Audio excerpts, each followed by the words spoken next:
परंतु अडचण अशी होते संपूर्ण महाराष्ट्रामध्ये जेव्हा आपण स्थानिक नेतृत्व देतो कोणत्याही पक्षाचे, मग त्यांची ती एक 90% जबाबदारी असते की त्यांच्या लेवलला ते विषय हाताळले गेले पाहिजे. तसा आदेश तसा संदेश नरेंद्र भाईंना सुद्धा वरून मिळालेला आहे. त्यामुळे ते देखील सामंजस्याने वागण्याचा प्रयत्न करतात. परंतु शेवटी त्यांची जुनी पद्धत आहे की हिंदू मुस्लिम आणि मराठी अमराठी हा वाद वाढवायचा, मतांचं विभाजन करायचं आणि या सर्व विभाजनाचा फायदा फक्त आणि फक्त नरेंद्र भाईंना व्हायचा. मीरा भाईंदर महानगरपालिका महापौर पदाच्या निवडणुकीच्या पार्श्वभूमीवर शहरातील राजकीय वातावरण तापले असतानाच मराठी एकीकरण समितीचे अध्यक्ष गोवर्धन देशमुख यांच्या भूमिकेवर शिवसेना शिंदे गट आक्रमक झाले आहे. मराठीच्या नावाखाली राजकारण करणाऱ्या टोपेबाज लोकांपासून जनतेने सावध राहावे असा थेट इशारा शिवसेनेने दिला आहे. शिवसेना 146 विधानसभा मतदारसंघ प्रमुख सचिन मांजरेकर आणि शिवसेना प्रभाग 14 प्रभारी संतोष गोळे यांनी आयोजित पत्रकार परिषदेत गोवर्धन देशमुखांवर जोरदार टीका केली. मराठी महापौर झाला नाही तर रक्तरंजित राजकारण करू असा इशारा देणारे देशमुख प्रत्यक्षात भाजप आमदार नरेंद्र मेहता यांच्या इशाऱ्यावर नाचणारे टाटाखालचे मांजर असल्याचा घणाघाती आरोप यावेळी करण्यात आला.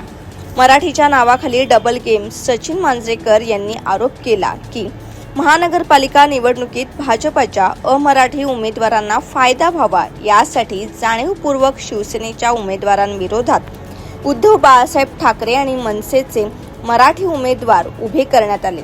या उमेदवारांना एबी फॉर्मचे वाटप मराठी एकीकरण समितीच्या कार्यालयातूनच झाले असा गंभीर दावा त्यांनी केला. राजू भोईर, पूजा आमगावकर, राजू वैतोसकर यांसारख्या खऱ्या मराठी उमेदवारांचा पराभव घडवून आणणारा माणूस आज मराठी अस्मितेच्या गप्पा कशा काय मारतो असा सवाल त्यांनी उपस्थित केला. भाजपच्या 36 मराठी नगरसेवकांवर मौन का?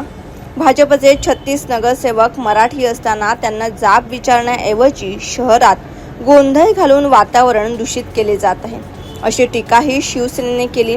आंदोलनामागचा स्पॉन्सर कोण? संतोष गोळे यांनी आंदोलनाच्या वेळेवर संशय व्यक्त करत महापौर पदासाठी अर्ज दाखल होताच हे आंदोलन कोणाच्या सांगण्यावरून सुरू झाले, यामागचा स्पॉन्सर कोण आहे असा सवाल केला. काही महिन्यांपूर्वी देशमुख स्थानबद्ध असताना त्यांना सोडवण्यासाठी मंत्री प्रताप सरनाईक पुढे आल्याची आठवणही त्यांनी करून दिली. रुबिना शेख मराठीचं धार्मिक तेढ नको. महापौर पदाच्या उमेदवार रुबिना फिरोज शेख या मूळच्या मराठी मुस्लिम कुटुंबातील असून त्या मराठीच असल्याने शिवसेनेने स्पष्ट केले. त्यांच्या नावावरून धार्मिक तेढ निर्माण करण्याचा प्रयत्न भाजप आमदार नरेंद्र मेहता यांनी करू नये असा इशाराही यावेळी देण्यात आला. शहरातील शांतता बिघडवून मराठीच्या नावाखाली स्वतःचे राजकारण थांबवावे, अन्यथा जनता योग्य धडा शिकवेल असा थेट इशारा शिवसेनेकडून देण्यात आला आहे. प्रथम सर्वांना जय महाराष्ट्र आणि आज या ठिकाणी आपण उपस्थित झाल्याबद्दल सर्वांचे मी आभार मानतो. माझे सहकारी मित्र आदरणीय संतोष सर ज्या प्रकारे या विषयावरती म्हणाले की जो उद्याचा महापौरचा आपला विषय आहे, ज्या पद्धतीने भारतीय जनता पार्टीचे इथले नेते नरेंद्र मेहताजी आरोप प्रत्यारोप करत आहेत मराठी या मुद्द्यावरती, शिवसेनेवरती, हे सर्व आरोप प्रत्यारोप आम्हाला हास्यास्पद वाटतात. याचं कारण असं आहे आणि ज्या एक संघटना जी आहे मराठी एकीकरण समिती, मधल्या काळात त्यांनी मराठी विषयाचा फार मोठं आंदोलन या मीरा भाईंदर शहरामध्ये उभं केलं होतं आणि अमराठीकडून कसा त्रास होतो आहे मराठी माणसांना हे सिद्ध केलं होतं. त्या आंदोलनामध्ये प्रत्येक राजकीय पक्षाचे सर्व मराठी आपले उमेदवार असतील, आपले नगरसेवक असतील, नगरसेविका असतील, किंबहुना आपले मंत्री महोदय आमदारसुद्धा प्रत्येकाने अशा चांगल्या विषयाला पाठिंबा दिला होता. परंतु प्रत्येक वेळेला मराठी एकीकरण समितीची भूमिका ही नेहमीच योग्य आणि चांगली असते यातला भाग नाही आहे. ही निवडणूक आपण जर नीट तपासली, आपण आकड्यांवरती गेलो आणि अतिशय व्यवस्थित सखोल जर अभ्यास केला तर असे अनेक प्रभाग आहेत ज्या प्रभागामध्ये मराठी उमेदवार शिवसेनेने उभे केले होते. बरं, एखाद्या मराठी संवर्धन संघटनेचा प्रमुख उद्देश काय असतं?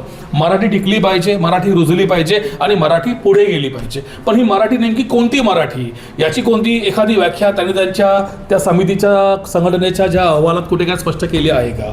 उदाहरणार्थ समजा प्रभाग क्रमांक 16 मधले इथे स्थानिक भूमिपुत्र राजू भोईर आमचे या शहराचे जिल्हा प्रमुख लागोपाठ 3दा नगरसेवक झाले होते. मग अशा मराठी उमेदवाराला पाडण्यासाठी आणि त्या प्रभागामध्ये अमराठी उमेदवार भाजपाचा जिंकून येण्यासाठी हा प्रयत्न करणं हे मराठीकरणाचं धोरण आहे का, हा प्रश्न आम्हाला आता पडतो. कारण नवीन सिंग जर अमराठी उमेदवारांना चालतो, जो त्या प्रभागात नगरसेवक म्हणून जिंकून आला राजू भोईरच्या विरोधामध्ये, त्या ठिकाणी सोमनाथ पवारला ताकद देणं आणि मग उभाटातून उमेदवार उभं करणं आणि जाणीवपूर्वक मराठी उमेदवार पाडणं, मग ही कोणत्या प्रकारची मराठी संवर्धन करण्याची संघटना आहे, हा प्रश्न आम्हाला पडतो. असे अनेक उदाहरणं आहेत. प्रभाग क्रमांक 10 मध्ये तुम्ही जर घेतलं तर प्रभाग क्रमांक 10 मध्ये सुद्धा कविता त्रिपाठी जिंकून आल्या. बरं, कविता त्रिपाठी ह्या मराठी उमेदवार आहेत का, या मराठी आहेत का? यांनी पूजा आमगावकरांचा या ठिकाणी पराभव केला.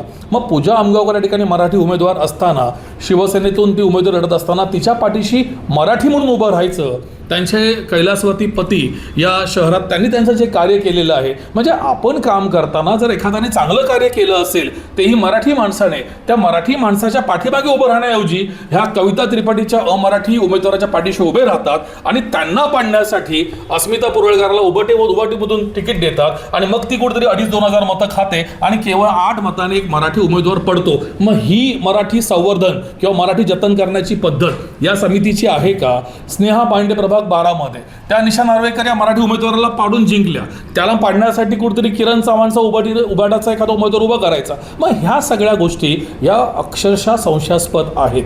मराठी एकीकरण समिती ज्या पद्धतीने विरोध करते, मग ही मराठी एकीकरण समिती मागेही मी म्हटलं होतं, याच शहरामध्ये याच महापालिकेचे आपले महापौर जेव्हा डिंपल मेहताजी होतात, गीताताई जैन होतात, मग हे कुठे मराठी होते का? मग तेव्हा ह्यांना प्रखर विरोध त्यांनी का नाही केला?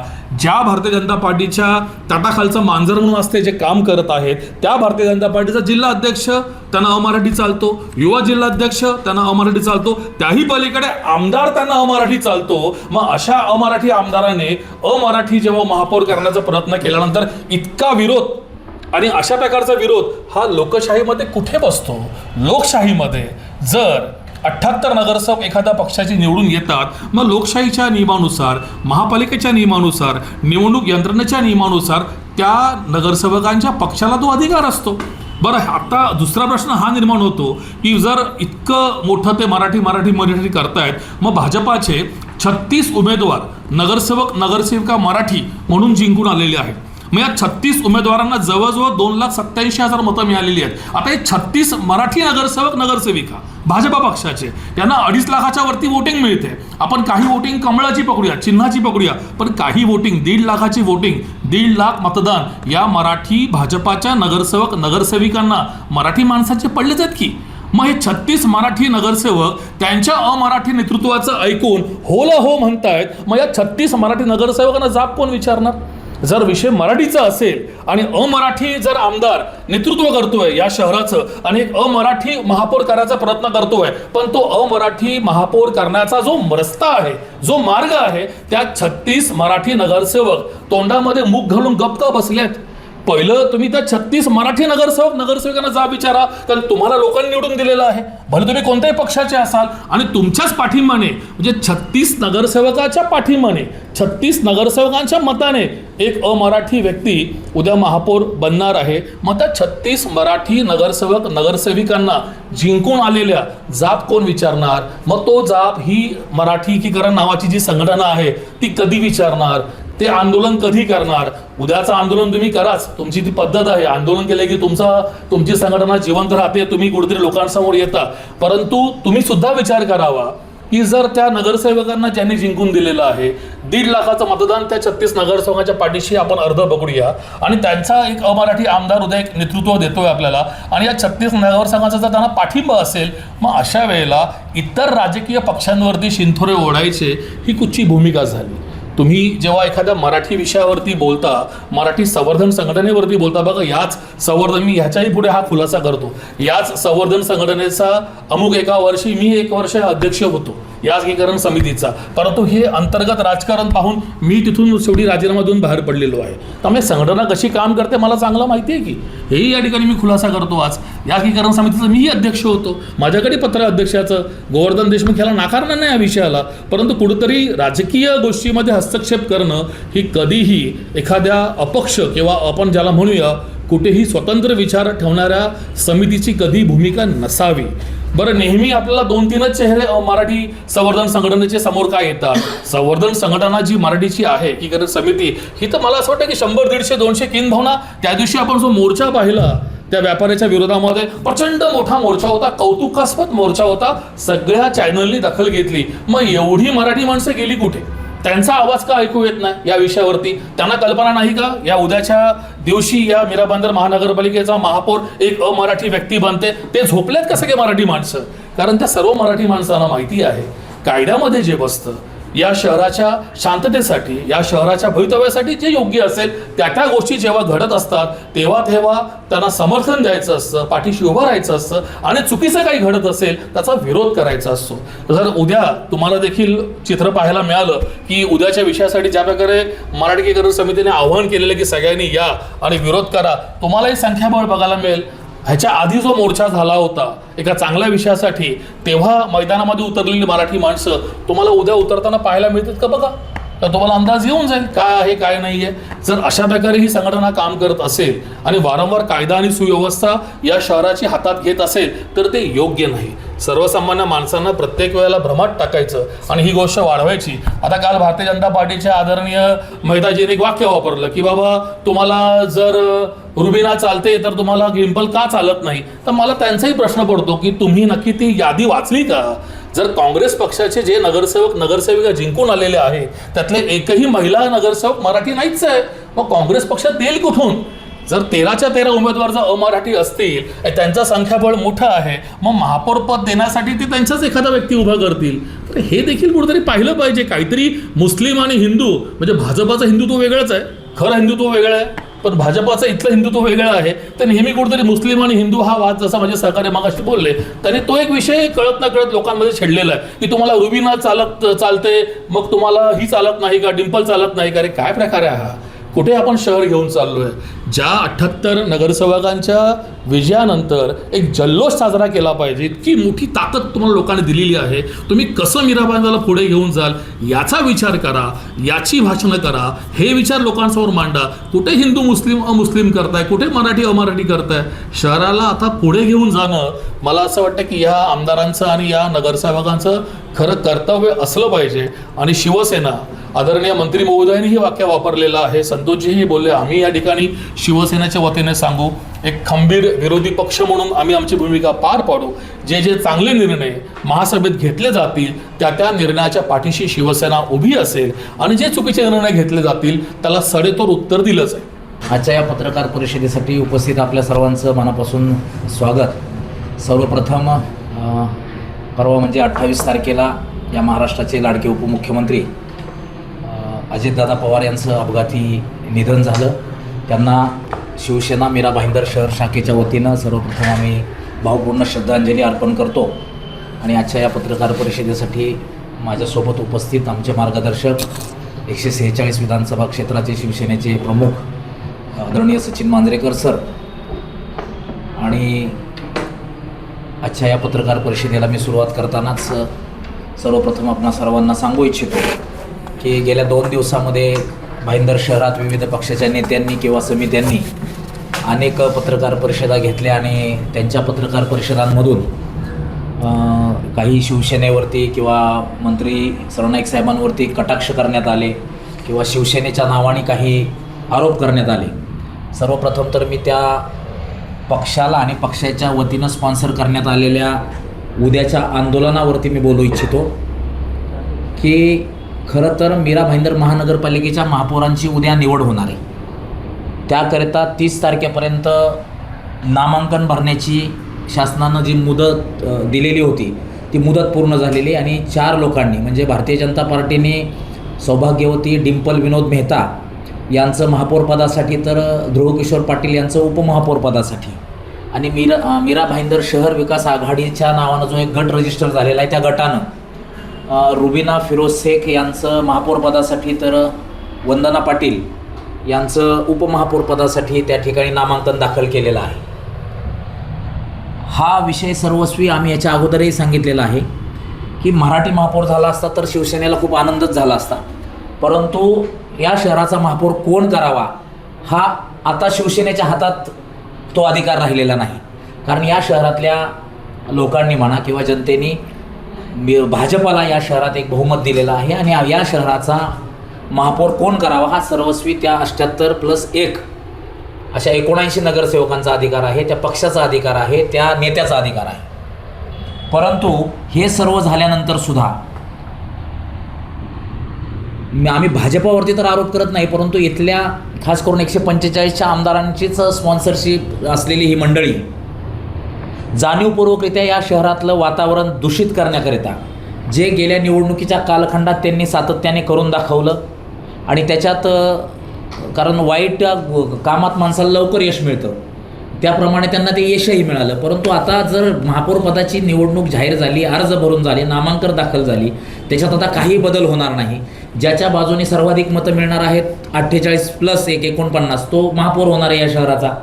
त्यामुळे नावं तर निश्चित आहेत, परंतु तरीही देखील उद्या पुन्हा एकदा मराठी विरुद्ध अमराठी, हिंदी विरुद्ध मराठी किंवा परप्रांतीय विरुद्ध मराठी वाद लावण्यासाठी जाणीवपूर्वकरित्या एक 2 राजकीय पक्ष आणि ही एक समिती जी आहे, या समितीतले सर्वच पदाधिकारी नाही आहेत, यातले काही मोजके 1-2 पदाधिकारी आहेत. त्या समितीच्या समर्थनार्थ आम्ही सुद्धा बऱ्याच वर्ष काम केलेलं आहे, परंतु 1-2 मोजकेच पदाधिकाऱ्याचे पुढाकार घेऊन अशा प्रकारची द्वेष भावना या शहरात वाढीला लागावी आणि अप्रत्यक्षरित्या या शहरात हे वातावरण गरम ठेवावं, असंच तापत ठेवावं, जेणेकरून ज्या माणसाला अशा द्वेषाच्या राजकारणात, कधी धर्माच्या राजकारणात, हिंदू मुस्लिम राजकारणात, कधी मराठी विरुद्ध अमराठी राजकारणात, कधी व्हेज विरुद्ध नॉनव्हेजवाल्यांच्या राजकारणात ज्याला इंटरेस्ट आहे आणि ज्याच्या राजकारणाचा पाया या गोष्टीवरती उभा आहे, त्याच माणसाला मदत करण्याकरिता पुन्हा एकदा ही मंडळी सरसावलेली आहेत. त्यामुळे उद्याचा जो मोर्चा आहे आणि त्या मोर्चाशी खरं तर किती माणसं जाणार आहेत, किती लोक जाणार आहेत हा त्यांचा प्रश्न आहे, आमचा त्याच्याशी काही संबंध नाही. आणि या शहरातल्या सुज्ञ नागरिकांनी अशा काय बोलतो आपण त्याला टोपेबाज लोकांपासून खरं तर दूरच राहायला हवं. खास करून या समितीचे जे अध्यक्ष म्हणवत आहेत गोवर्धन देशमुख यांनी गेल्या महिनाभरात ज्या प्रकारचा प्रचार केला, अगदी तुम्हाला आश्चर्य वाटेल की ज्या ठिकाणी दोन्ही तिन्ही पक्षाचे असतील, राजकीय पक्ष आहोत आम्ही, तर आम्ही निवडणुका लढवणार, समोरचेही लढवणार, जिथे जिथे 4चे 4 मराठी उमेदवारही एकमेकाच्या समोर आहेत तिथं सुद्धा या माणसांनी सिलेक्टिव्ह प्रचार केला. म्हणजे अशा ठिकाणी सुद्धा ह्यांची भूमिका विशिष्ट लोकांना कशा प्रकारे फेवर होईल अशीच होती. त्याच्यामुळे तुम्ही समजून जा की या खेळाच्या पाठीमागे करविते कोण आहेत. आणि आता जो प्रकार तुम्ही मॅसेज येत आहेत की ठाण्यात बॅनर लागले, मुंबईत बॅनर लागले, भाईंदरमध्ये बॅनर लागले, टी व्हीला ॲड यायला लागल्या, टी व्हीला बातम्या यायला लागल्या, तर एक सामाजिक संघटन असतं तर त्या संघटनेची आर्थिक कुवत ही आपल्या सर्वांना माहीत असते.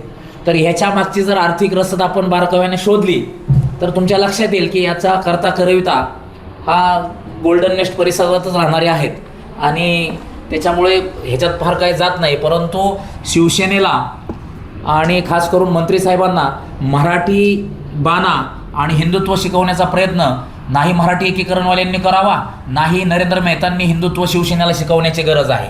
त्यांच्या बोलण्यामधून कायम येतं आहे की रुबिना फिरोज आणि काँग्रेससोबत आघाडी केली, हुसेनसोबत आघाडी केली. तर तुम्हाला सांगतो, तुम्ही तुमच्याही माहितीत आलंच असेल की काँग्रेस पक्षाच्या उमेदवारांमुळे शिवसेनेचे 6 उमेदवार पडलेले आहेत. त्याचे उदाहरण तुम्हाला मी देतो. उत्तमच्या पॅनलमधला उमेदवार असेल जो काँग्रेसचा जिंकून आला तो शिवसेनेला हरवून आलेला आहे. प्रभाग 13 मध्ये जिथे आपण बसलेलो आहोत इथे काँग्रेसच्याच उमेदवारांमुळे आमचा पॅनल पडलेला आहे. प्रभाग 14 मध्ये तुम्ही जाऊन बघा, असे अनेक प्रभाग आहेत जिथे काँग्रेसच्या उमेदवारांमुळे आमचं नुकसान झालेले. शिवसेने कुठे उमेदवार दिले नव्हते. ज्या नयानगर परिसरामध्ये काँग्रेस पक्षाचं प्राबल्य आहे आणि आम्हीही तिथे उमेदवार देतो, परंतु तिथे हवं तसं आम्हाला मतदान होत नाही. त्यामुळे ज्या ठिकाणी आमच्याकडं कॅपेबल उमेदवार नव्हते त्याच ठिकाणी आम्ही उमेदवार दिलेले नव्हते. युतीचा आणि आघाडीचा काही प्रश्न नव्हता. महापालिकेत जो गट स्थापन झालेला आहे त्या 16 नगरसेवकांनी महापालिकेत ज्या अंतर्गत समित्या असतात त्या समित्यांमध्ये आपल्या गटाला प्रतिनिधित्व मिळवण्यासाठी अख्ख्या 29 महापालिकांमध्ये असे गट निर्मिती झालेली आहे. ती तडजोड ही केवळ त्या 16 नगरसेवकांनी एकत्र मिळून आपल्या गटाला योग्य त्या समित्यांमध्ये, उपसमित्यांमध्ये, प्रभाग समित्यांमध्ये प्रतिनिधित्व मिळवण्याकरिता ती तडजोड असते. ती कुठेही विचारांमध्ये तडजोड केलेली नसते. आणि खास करून नरेंद्र मेहता कायम हे वाक्य बोलतात, तर मी त्यांना सांगू इच्छितो की तुम्हाला प्रभाग समितीचं पहिल्यांदा अध्यक्ष काँग्रेसनेच केलं होतं. तुम्हाला या शहराचं महापौरपद सुद्धा राष्ट्रवादी काँग्रेसनेच दिलं होतं. त्यामुळे अगदीच काय ही माणसं काही देशद्रोही आहेत आणि तुम्ही एकटेच देशप्रेमी आहात असं होणार नाही. त्यामुळे एकदम कुठला विषय कोणत्या दिशेला घेऊन जायचा, कधी हिंदू मुस्लिम करायचं, कधी मराठी अमराठी करायचं, आणि ह्याच्यावरतीच आता तुम्हाला जनतेने कौल दिलेला आहे. तर या शहराचा कशा प्रकारे विकास होईल त्याच्यावरती आपण प्रामाणिकपणे सर्वांनी लक्ष द्यायला हवं. उद्या जो कोण महापौर होईल, उपमहापौर होईल, त्याला शिवसेनेच्या वतीनं मनपूर्वक हार्दिक शुभेच्छा. आणि जिथे जिथे चांगलं काम करतील ते लोक, तिथे शिवसेना त्यांना खंबीरपणे साथ देईल. जिथे कुठे या राक्षसी बहुमताच्या पाठिंब्यावरती जर यांनी काही जबरदस्ती, जोर जबरदस्ती किंवा काही चुकीचे निर्णय घेतले तर शिवसेना आपल्या स्टाईलनं त्यांना विरोध करेल. जरी सभागृह त्यांच्या ताब्यात असलं तरी सभागृहाकडे जाणारे रस्ते शिवसेनेच्या ताब्यात असतात.